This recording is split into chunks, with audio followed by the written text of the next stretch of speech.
ஆண்டவரும் மீட்பருமாகிய இயேசு கிறிஸ்துவின் திருப்பெயரிலே உங்கள் அனைவரையும் இந்த ஞாயிறு காலை வேளையிலே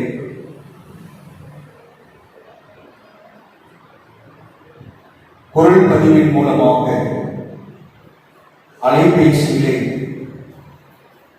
கர்த்தருடைய செய்தியை பகிர்ந்து கொள்ளவும், ஆண்டவருடைய ஆசீர்வாதத்தை இந்த நாளிலே நெருக்கமாக பகிர்ந்து கொள்ளவும் கடவுள் நமக்கு கொடுத்த இந்த பெரிய வாய்ப்பிற்காக நன்றி செலுத்துகிறேன்.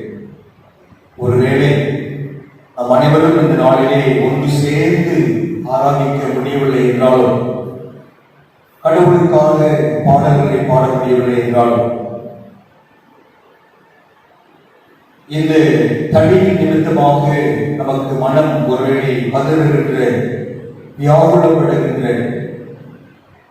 மனம் நோவு செய்கின்ற சூழ்நிலைக்குள்ளாக தள்ளப்பட்டிருந்தாலும் இதையும் நாம் மேற்கொள்ள வேண்டும். இதையும் ஆண்டவர் நமக்கு அனுமதித்திருக்கிறார். இந்த இக்கட்டான சூழ்நிலையிலும் ஆண்டவர் நம்மோடு கூட இருக்கிறார் என்பதை நாம் மறந்து போகக்கூடாது. அப்படி நம்பிக்கையிலே, விசுவாசத்திலே ஸ்திரமாக, இறுக்கமாக, உடன்படிக்கையோடு நம்மை மறுபடியும் இணைத்துக் கொண்டவர்களாக ஆண்டவர் நம்மோடு கூட கடந்து வருகின்ற ஒவ்வொரு அனுபவங்களிலும் அவருடைய துணை நம்மோடு கூட இருந்ததை எண்ணி எண்ணி ஆண்டவருக்கு நாம் நன்றி செலுத்த கடமைப்பட்டிருக்கிறோம். அதற்காகவும் நாம் அழைக்கப்பட்டிருக்கிறோம். கண்களை மூடி பிரார்த்தனை செய்வோம். எங்கள் கிருபை நிறைந்த தகப்பனே, இந்த நல்ல நாளுக்காக நன்றி செலுத்துகிறோம். பரிசுத்தமான ஓய்வு நாளிலே நாங்கள் பாரம்பரியமாக காலந்தோறும் உம்மை வழிபட்டு வந்த இந்த புண்ணிய ஸ்தலத்திலே, பிரவாகத்திலே, ஒருவேளை இன்றைக்கு எங்களுக்குள்ளாக அமைந்திருக்கின்ற நாங்கள் எதிர்பார்க்காத இந்த சூழ்நிலை எங்களை தடை செய்திருந்தாலும், ஆண்டவருக்குள்ளாக நாங்கள் வைத்திருக்கின்ற விசுவாசத்தின் அடிப்படையில், நம்பிக்கையின் விளிம்பில், அந்த உறுதியில் உண்மை நாங்கள் துதிக்கிறோம், மகிமைப்படுத்துகிறோம். இதுவும் கடந்து போகும் என்பதை நம்பினவர்களாய், நானே உன் பரிகாரியாகிய கர்த்தர் என்று நீர் எங்களுக்கு சொன்னதை மறுபடியும் ஒரு விசையை உள் வாங்கிக் கொண்டவர்களாய், ஆண்டவராகிய இயேசு கிறிஸ்து உயிர்த்தெழுந்தார், எங்களோடு கூட ஜீவிக்கிறார் என்ற நம்பிக்கையோடு உம்மை துதிக்கிறோம், உம்மை ஆராதிக்கிறோம். நாங்கள் இருக்கின்ற இடங்களிலே ஐயா, நம்முடைய பிரவாகத்தின் மகிமையை, பிரசன்னத்தை நினைத்தவர்களாய் மக்கள் நன்றி படைக்கிறோம்.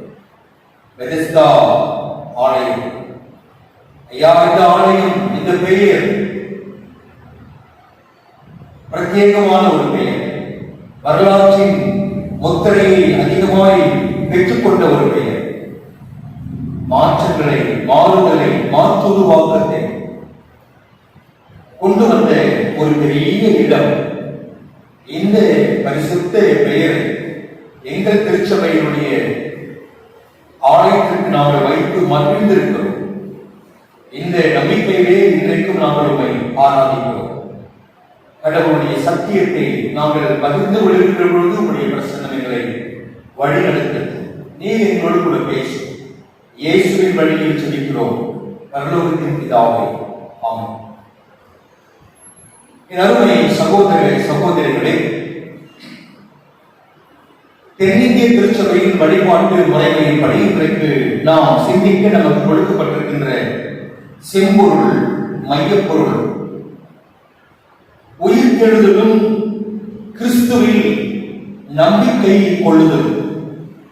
உயிர்த்து எழுதலும், உயிர்த்தெழுந்த ஆண்டவர் மீது இயேசு கிறிஸ்துவிலே நம்பிக்கை கொள்ளுதலும் என்கிற தலைப்பில் இன்றைக்கு நாம் சிந்திக்க நம்மை மீண்டும் ஒரு விசை மறு பரிசோதனை செய்து பார்க்க, நம்முடைய நம்பிக்கையை, நம்முடைய பற்றுறுதியை, நம்முடைய விசுவாசத்தை, விசுவாச வாழ்க்கையின் ஓட்டத்தை நாம் மீண்டுமாக ஒரு விசை புதுப்பித்துக் கொள்ள இந்த வார்த்தைகள் நமக்கு சாதகமாக அமையும் என்று நான் கடவுளுக்குள்ளாக நம்புகிறேன். The resurrection, believing in Christ என்ற இந்த தலைப்பு கடவுள் நமக்கு சிந்திப்பதற்காக 3 வேத பகுதிகளை கொடுத்திருக்கின்றார்கள். ஆனாலும் கூட இன்றைக்கு நாம் சிந்திக்க உங்களுக்கு நான் கொடுக்கிற இந்த வேத பகுதியை நீங்கள் திறந்து வைத்துக் கொள்ளுங்கள். உங்களுக்கு சற்றே புரியும் என்பதை நான் என்னாலே உணர முடியும். பரிசுத்த யோவான் எழுதின நற்செய்தி நூல் 11வது அதிகாரம் வசனங்கள் 17 முதல் 28 வரை நீங்கள் வாசிக்கின்ற பொழுது எல்லோருக்கும் தெரிந்த ஒரு வரலாற்று உண்மை சம்பவம். மரித்து போன 4 நாட்களுக்கு பிறகு உயிரோடு எழுப்பப்படுகின்ற ஒரு சம்பவம். இந்த சம்பவம் ஆண்டவராகிய இயேசு கிறிஸ்து தன்னுடைய வாழ்க்கையை செய்த அற்புதங்களில் மிக சிறந்த ஆச்சரியப்படக்கூடிய ஒரு பெரிய அற்புதம் என்று சொன்னால் அது நம்மால் ஏற்றுக்கொள்ள முடியும். கிறிஸ்தவ நம்பிக்கை என்பது நமக்கு நம்முடைய வாழ்வின் ஆதாரத்திற்கு அடிப்படை. உயிர்த்தெழுதலின் நம்பிக்கை என்பது it gives us certain faith corner. It takes us to recollect the bedrock of our faith. நம்முடைய விசுவாசத்தின் அடிப்படையும் நம்முடைய விசுவாசத்தின் அல்லது பற்றுறுதியின் அந்த அடித்தளத்தையும் நம்மால் ஒருவருக்கு மீண்டுமாக நினைத்து பார்க்க முடிகின்ற ஒரு காரியம். என்று கேட்டால் Christian worship a Savior who is alive. கிறிஸ்தவர்களாகிய நாம் உயிரோடு இருக்கின்ற ஒரு இரட்சகரை நாம் தொழுகிறோம். மற்ற மதத்தவருக்கும் நமக்கு இருக்கின்ற ஒரு பெரிய வித்தியாசம், ஒரு பெரிய டிஸ்டிங்விஷன் என்று நாம் அதை ஆங்கிலத்தில் சொல்லலாம். என்னவென்றால் கிறிஸ்தவர்கள் உயிரோடு எழுந்த ஆண்டவரை இயேசு கிறிஸ்துவை நம்புகிறார்கள். அவருடைய உயிர்த்தெழுதலை மையமாக வைத்து அவருடைய வாழ்க்கையை அவர்கள் நடத்துகிறார்கள். அவருடைய வாழ்க்கையின் தொடக்கமும் முடிவும் இயேசு கிறிஸ்துவின் உயிர்த்தெழுதலை மையமாக வைத்து மாத்திரமே அமைகிறது என்று அவர்கள் நம்புகிறார்கள். இயேசு கிறிஸ்துவின் பிறப்பு, இயேசு கிறிஸ்துவின் மரணம், இயேசு கிறிஸ்துவின் உயிர்த்தெழுதல் சமுதாயத்திலே, உலக வரலாற்றிலே ஒரு பெரிய மாற்றத்தை ஏற்படுத்துகிறது. மாற்றத்தை ஏற்படுத்துவதன் மூலமாக ஒரு தனியான மைல்கல்லை, ஒரு வரலாற்று பதிப்பை பெற்றது என்பதை இந்த உலகமே சரித்திரமாக எழுதி வைத்து அதை ஆமோதித்தும் இருக்கிறது. இயேசு கிறிஸ்து சிலுவையில் அறையுண்டு மரித்து அடக்கம் பண்ணப்பட்ட 3வது நாளில் எழுந்திருந்தார் என்கிற வரலாற்று உண்மை, அது சமயோசித சகாப்தத்தை உண்டு பண்ணின ஒரு உண்மை. இந்த உண்டு பண்ணின இந்த உண்மையை உலகமெங்கும் ஏற்றுக்கொண்டு ஒரு பெரிய சகாப்தத்தை இந்த உண்மையை மையமாக வைத்து ஏற்படுத்தியிருக்கிறார்கள். இது ஒரு வரலாற்று சகாப்தம். எப்போ என்று அதை சொல்லுவார்கள். அது என்ன? உலக சகாப்தம் 2ஆக பிரிக்கப்பட்டது. ஒன்று கிறிஸ்துவிற்கு முன், 2வது கிறிஸ்துவிற்கு பின், BC before Christ, AD Anno Domini என்று சொல்வார்கள். இந்த இயேசுவுக்கு வேறு வரலாறு என்பது. ஆகவே வாழ்வாதாரங்கள், மனிதனின் வாழ்க்கை, சமுதாயங்கள், நாடுகள், உலகம், அனைத்து பகுதிகள், இந்த பிரபஞ்சமே இந்த இரண்டை மையப்படுத்தி இன்றைக்கு வரலாறாக இன்றைக்கு உலகமே ஏற்றுக்கொண்டு படித்துக் கொண்டிருக்கிறது என்றால் அதற்கு முதலாவது காரணம் இயேசு கிறிஸ்து உயிரோடு எழுந்தார் என்பதை. அல்லேலூயா. இந்த ஒரே ஒரு நம்பிக்கை மாத்திரமே நமக்குள் இன்றைக்கும் ஜீவித்துக் கொண்டிருக்கிறது.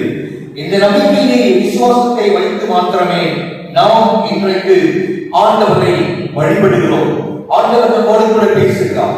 ஆண்டவர் நம்மை வழிநடத்துகிறார், நம்மை காப்பாற்றுகிறார், நம்மை கரை சேர்க்கிறார்.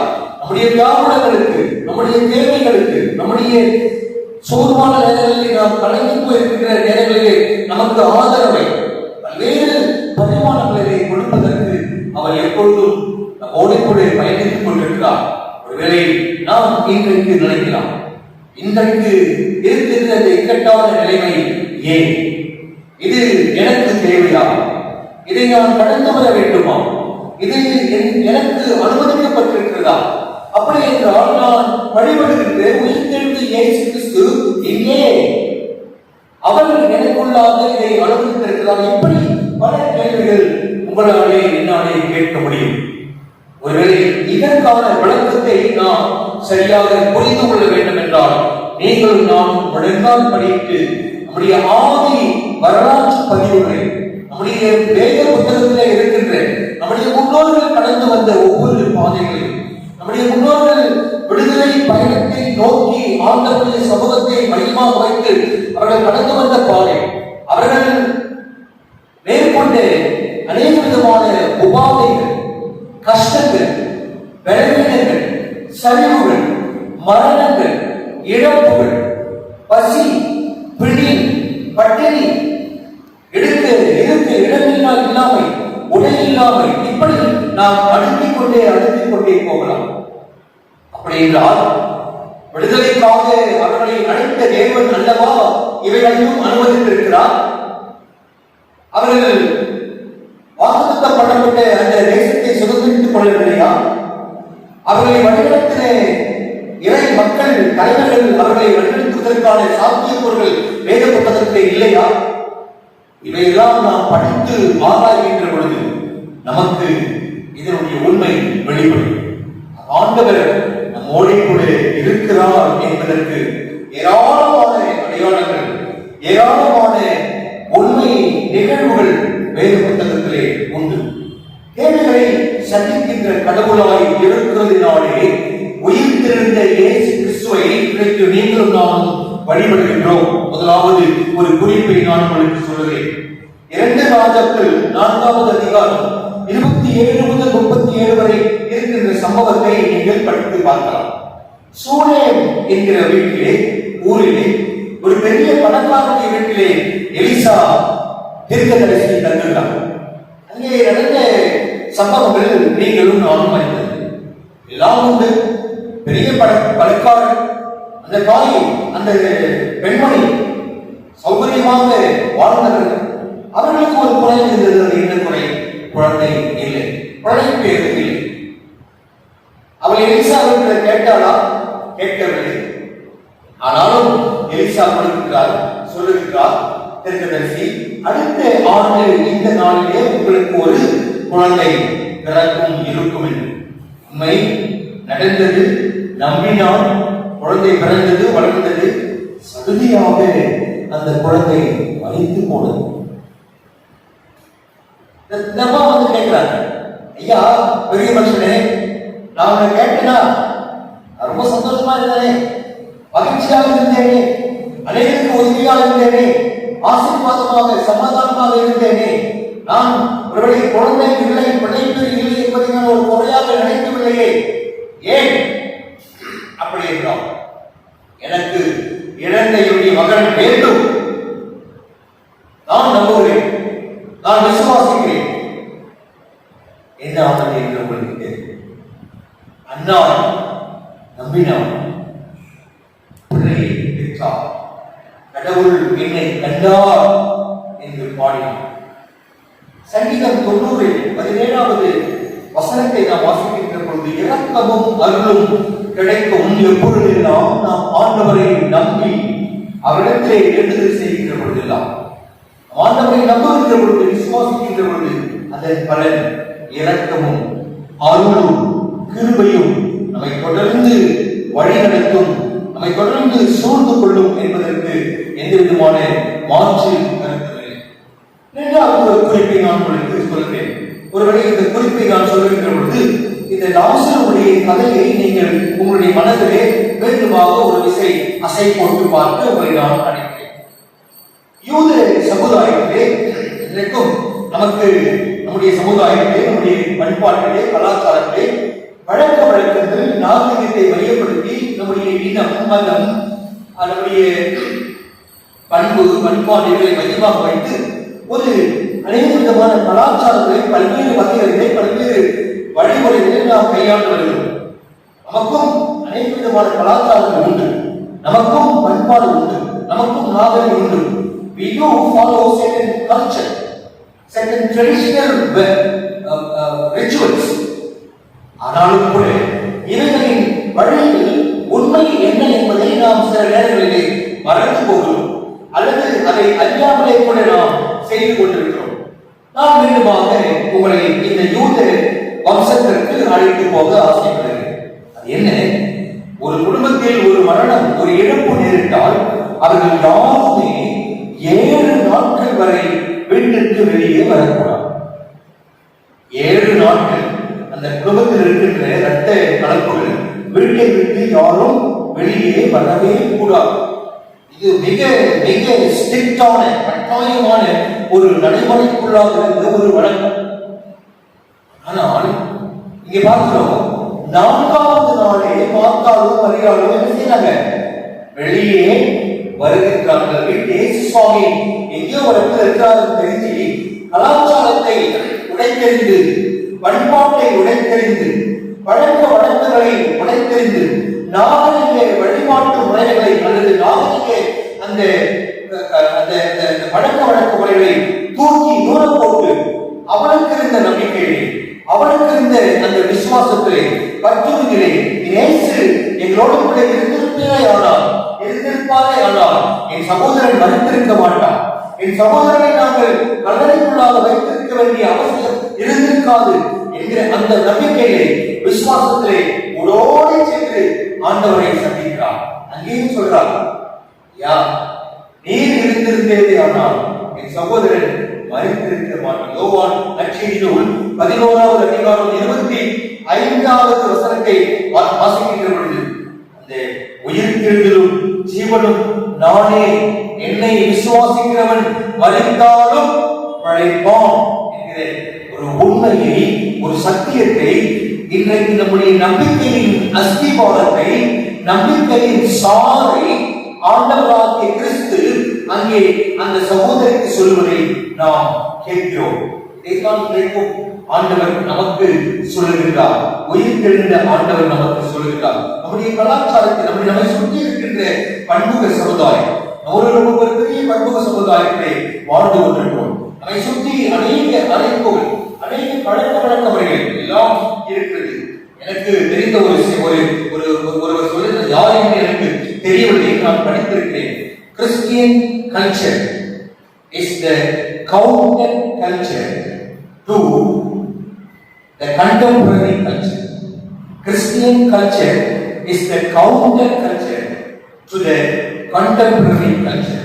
கிறிஸ்தவ நாகரிகம் என்பது ஒரு அதாவது சமகாலத்து நாகரிகங்களை எதிர்த்து, சமகாலத்து நாகரிகங்களோடு போராடி, சமகாலத்து கதவுகளோடு, விழுந்தீங்களோடு எதிர்த்து நின்று, போராடி நின்று ஜெயிக்கின்ற ஒரு கல்ச்சர் என்று கிறிஸ்தவ கலாச்சாரத்தை ஒருவர் சொல்லி இருக்கின்றார். இவ்வளவு உண்மை பாருங்கள்.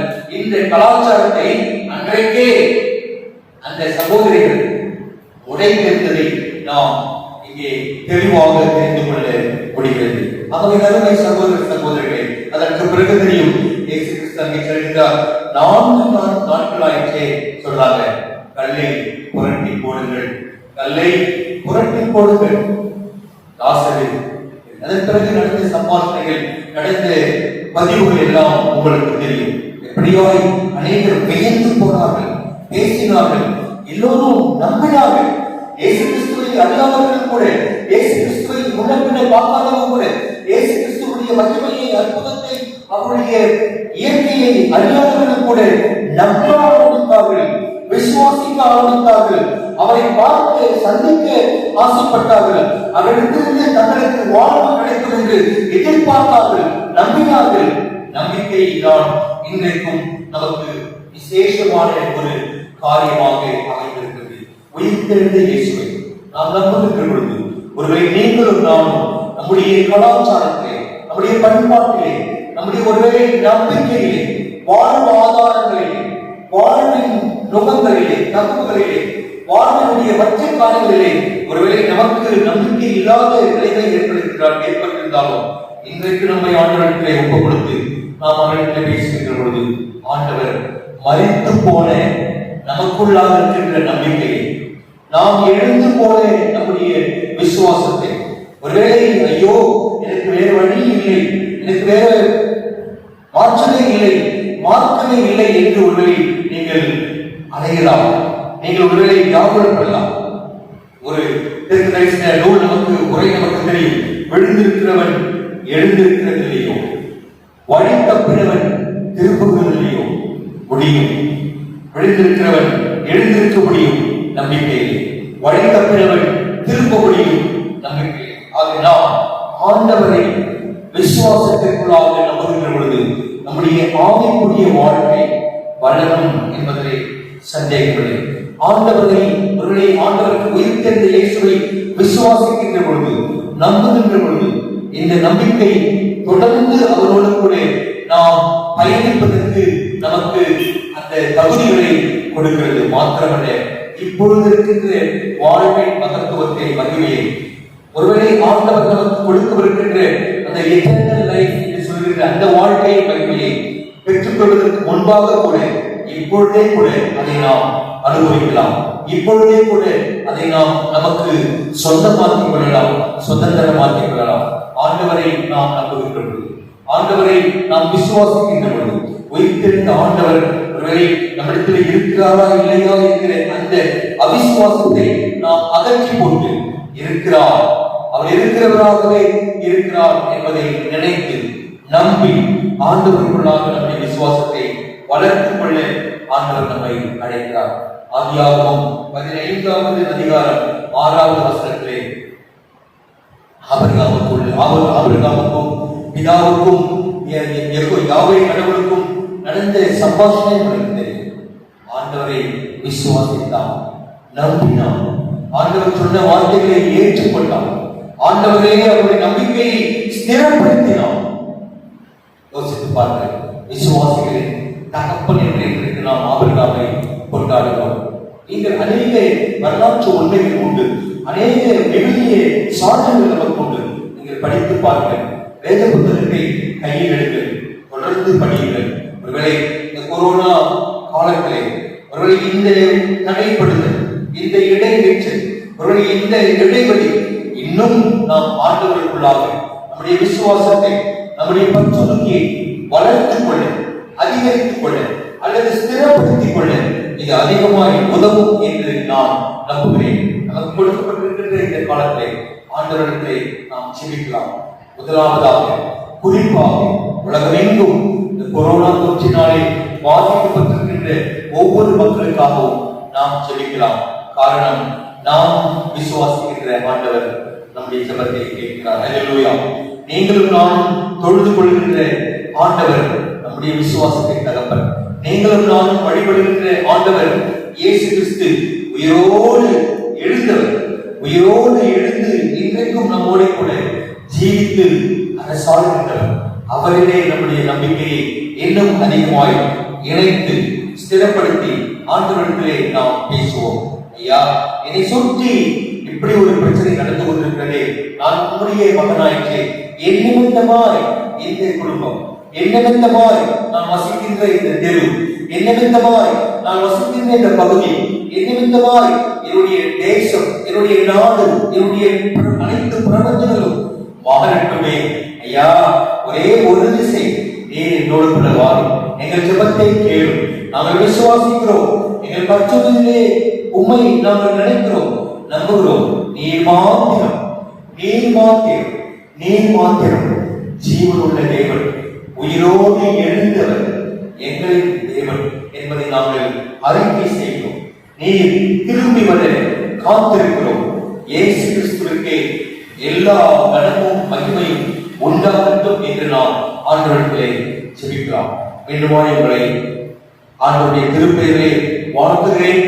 இந்த நிகழ்ச்சியை தொகுத்து உங்களுக்கு அனுப்புவதற்கு எனக்கு அன்பாய் உதவி செய்திருக்கின்ற திருச்சபையின் சபைப்பணியின் திருவாளர் ராஜகுமாரன் அவர்களுக்கும், என்னுடைய மாணவரும் அன்பு சகோதரருமான ஆல்வின் அவர்களுக்கும் நான் நன்றி தெரிவிக்கிறேன். உங்கள் அனைவரையும் ஆண்டவர் தொடர்ந்து காப்பார். நாம் எல்லோருமாக ஒன்று சேர்ந்து ஆண்டவர்களின் நம்முடைய நம்பிக்கையையும் விசுவாசத்தையும் ஸ்திரப்படுத்துவோம். நம்பிக்கையிலே தரித்திருக்கலாம், விசுவாசத்திலே உறுதியோடு காத்திருக்கலாம். ஆண்டவர் நம்மை வழிநடத்துவார். எல்லாருக்கும் எல்லாருமாய் எல்லா நேரங்களிலும் இருக்கின்ற இறைவன் இயேசு கிறிஸ்து நம் அனைவரையும் காப்பாற்றுவார், நம் அனைவரையும் தேற்றுவார், நம் அனைவரையும் வழிநடத்துவார். நம் அனைவருக்கும் மறுவாழ்வின் ஒப்பந்தத்தை, மறுவாழ்வின் அங்கீகாரத்தை கொடுப்பார் என்பதிலே எந்த விதமான சந்தேகமும் இல்லை. கர்த்தர் நம்மை ஆசீர்வதிப்பாரா? செபிக்கலாமா? அன்பின் பிதாவே, எங்கள் உயிர் தெழுந்த இயேசு கிறிஸ்துவின் தகப்பனே, யாவுடைய குமாரனை நீர் அனுப்பி இவ்வளவாய் எங்கள் மீது உடைய அன்பை வெளிப்படுத்தியிருக்கு. மரண பரியந்தம், சிலுவையின் மரண பரியந்தம் எங்கள் அன்பு இயேசு சுவாமி எங்களுக்காய் மரித்தார், எங்களுக்காய் தன் ஜீவனை விட்டார். ஐயா, அவர் மீண்டுமாய் உயிர் தெழுந்து எங்களோடு கூட இன்றைக்கும் வாழ்ந்து கொண்டிருக்கிறார். நம்புகிறோம்.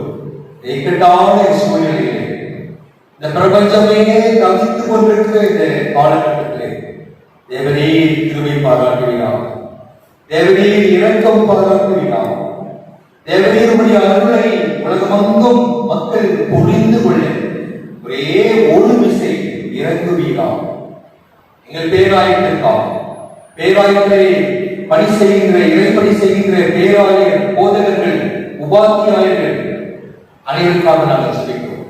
மருத்துவமனைகளுக்காக, மருத்துவமனைகளில் பணிபுரிகின்ற எங்கள் அன்பு முன்கள பணியாளர்கள், மருத்துவர்கள், செவிலியர்கள், காவியர்கள், ஆண்டவரே ஆம்புலன்ஸ் ஊர்தியை ஓட்டிக் கொண்டு போகின்றவர்கள், பல்வேறு வகைகளிலே தங்களை இணைத்துக் கொண்டு தூய்மை பணியை செய்கின்றவர்கள் அனைவருக்காக நாங்கள் சொல்லிக்கிறோம். உயிரை பணையம் வைத்து இந்த சமுதாயத்தின் விடியலுக்காக போராடுகின்ற ஒவ்வொரு மக்களுக்காகவும் நாங்கள் பாடமாக சொல்லிக்கிறோம். ஐயா, ஆசீர்வதி.